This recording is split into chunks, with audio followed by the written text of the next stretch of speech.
Hey everybody, welcome back to the Space Between. As you know, I'm Cole. Um, so it's Thursday, which means we are still working on our Addiction in America series. Right now we are in episode 3.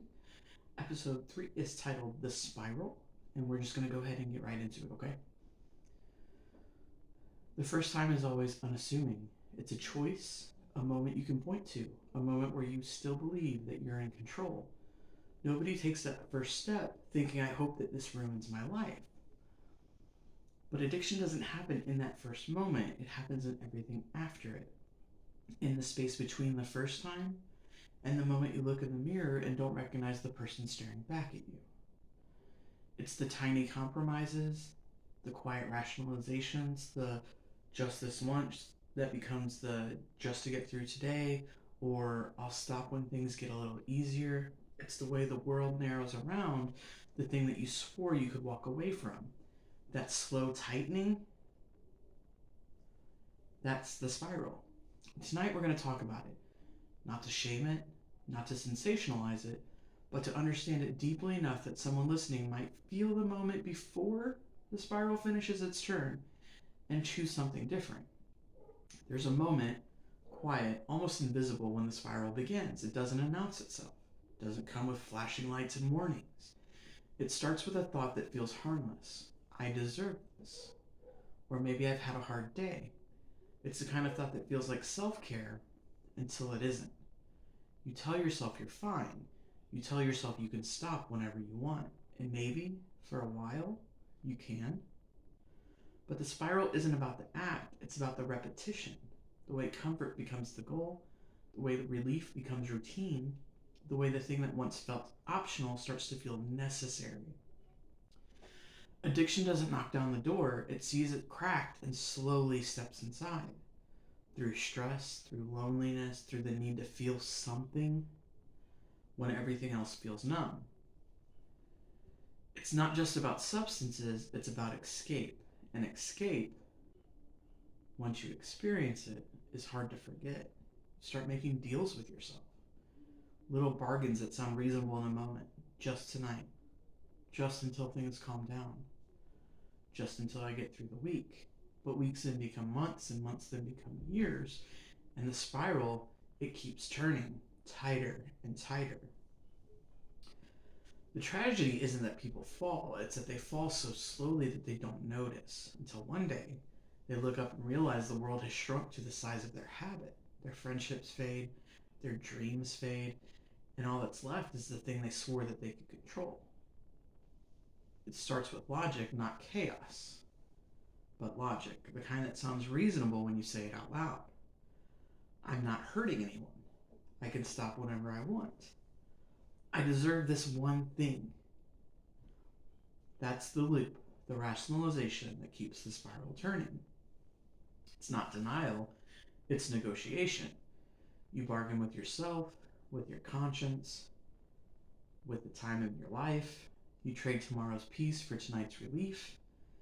And every time you win that argument, you lose a little more of yourself. And addiction isn't just chemical, it's also conversational. It talks to you, and you talk back to it. It learns your language. It knows exactly which words will make you believe that you're still in control. It whispers, you've earned this. It says, you've been pretty good lately. It says, you're not like them. And you believe it because the truth is unbearable. The truth is that the spiral doesn't need you to fall fast.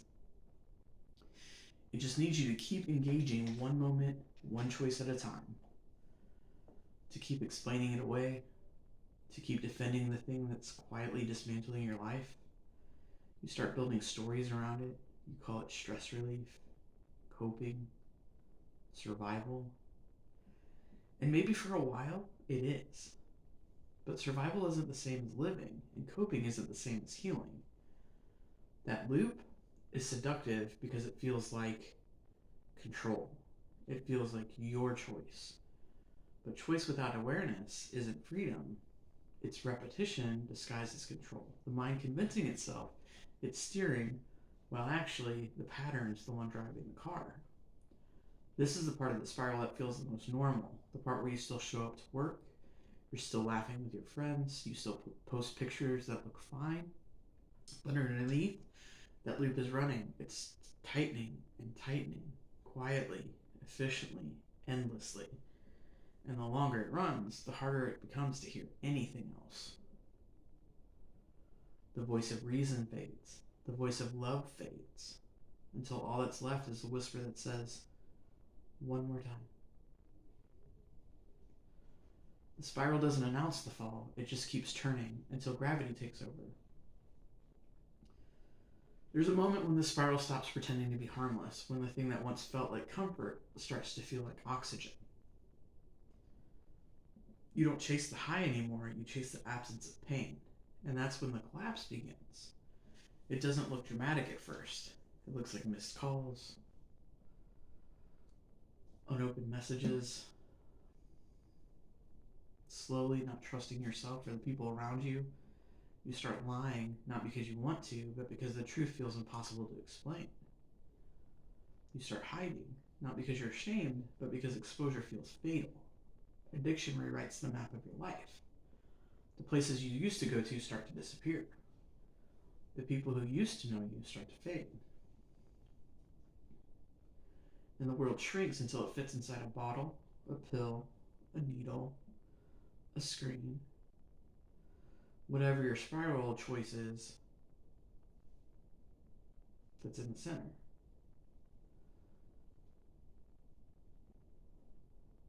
There's a mirror moment, and everyone has it.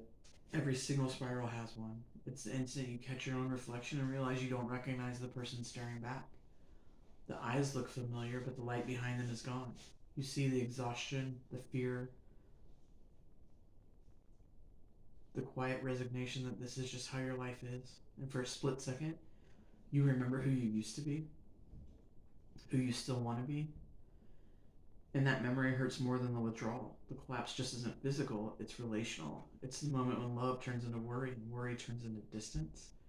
When people stop asking how you are because they already know the answer. When silence becomes safer than confrontation, and yet even here, the spiral keeps whispering, you can fix it. You can stop anytime. You're still in control. But control is gone. It left quietly somewhere between the first lie and the last excuse.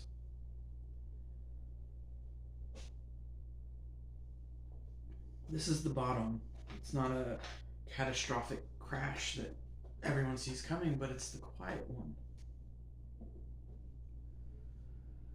The one that happens in a room with the lights off, where the only sound is your own breathing.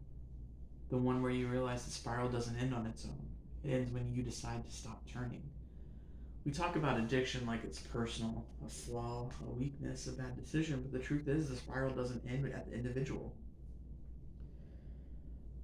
It keeps turning through the systems built to contain it. When someone falls into addiction, they don't just meet their own demon, they meet the systems. Hospitals that treat symptoms but not the stories. Courts that punish pain instead of understanding it. Policies that confuse recovery with compliance. We built a world that says get better, but only if you can afford it. The spiral becomes institutional. It's not just a person losing control, it's a system losing compassion. We call it rehabilitation, but it often looks like isolation. We call it justice, but it often feels like abandonment. We call it treatment, but it often means survival on a timer. Addiction thrives in the space where empathy runs out, where funding dries up, where stigmas replace care. And every time the system fails, the spiral tightens. Not just around one life, but around millions. Think about the language we use. Clean, dirty, relapse, failure. Words that sound clinical but carry judgment. Words that turn people into statistics before they ever get a chance to heal. Recovery isn't linear, but the system demands straight lines. Clean, dirty, recovery, failure, relapse. It demands progress reports, urine tests, proof that you're worthy of help. But healing doesn't really fit into that paperwork. It happens in the middle, and it's messy, in the days when someone almost gives up but doesn't. The systemic spiral is the part that we don't talk about enough because it's easier to blame the person than the structure. Easier to call it a choice than to admit it's a cycle that we all help maintain. And if you go all the way back to the episode 1, you will remember that America's own government started the addiction crisis here. Addiction isn't just a personal tragedy, it's a mirror. And when we look into it, we see the reflection of a society that confuses punishment with prevention. The spiral doesn't end when you hit the bottom, it ends when you stop digging for a new bottom. There's a moment, almost imperceivable, when something shifts. It's not redemption, it's not triumph, it's awareness. The realization that the spiral isn't infinite, it's a pattern, and patterns can be broken. Recovery doesn't start with strength, it starts with surrender, with the words, I can't do this alone. That sentence is heavy, but it's the beginning of healing. Because it's the first time the voice of addiction gets interrupted. You begin to see the world again, not all at once, but in little fragments. The color of the morning light, the sound of laughter that doesn't need filtered through whatever your addiction is, the feeling of being seen without being judged. These are small things, but they're proof that life still exists outside of the spiral of your addiction. Like we said, healing isn't linear. It's messy, it's repetitive, much like addiction. And sometimes it hurts. There are days when you'll fall back, when the spiral calls your name and you almost answer, but every time you choose differently, even once, the pattern weakens. Recovery isn't about perfection, it's about the direction. It's about turning towards something that feels like truth, towards your community, towards accountability, towards the version of yourself that still believes in possibility, that still believes that you have a future outside of your addiction. Maybe that's the real miracle. Not that people recover, but that they keep trying.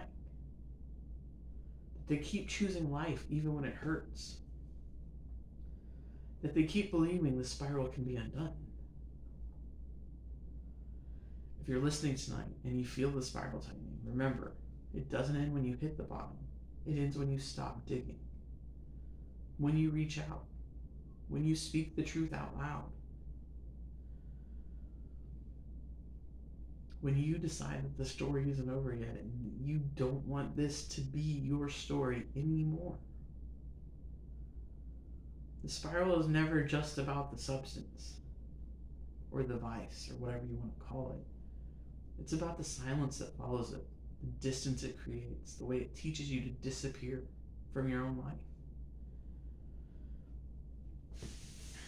Tonight wasn't about judgment. To be clear, nothing in the series is about judging an addict, but to see them and to know that we're all them in some way or fashion. It was about seeing the spiral clearly, not as a moral failure, but as just being human. Because every spiral starts with something human: pain, loneliness, curiosity, hope. And if it starts with something human, it can end with something human too. Maybe that's the point. To understand the spiral deeply enough that someone listening can feel the moment before it finishes its turn and choose that different thing for just that moment to weaken the strength of the spiral. If you're in that moment, standing at the edge, wondering if you can still turn back, you can. You're not broken. You're not beyond repair. You're just caught in a pattern that can be rewritten. The spiral tightens quietly, and healing begins the same way. It begins in small, invisible ways, in honesty, in connection, in the courage to speak. And every time someone chooses truth over silence, the world gets a little bit bigger again. The spiral gets a little looser. So tonight, if you felt something, hold on to it. Let it remind you that awareness is the first act of freedom. That the story doesn't end here. That the spiral can be undone. And if you can sneak into one, go sneak into a meeting. Even if you don't say a word, if you stand in the back corner, you'll see that other people are struggling too, that it's not just you. Thank you for listening. Take care of yourselves. Take care of each other. and I'll see you next Thursday for episode 4.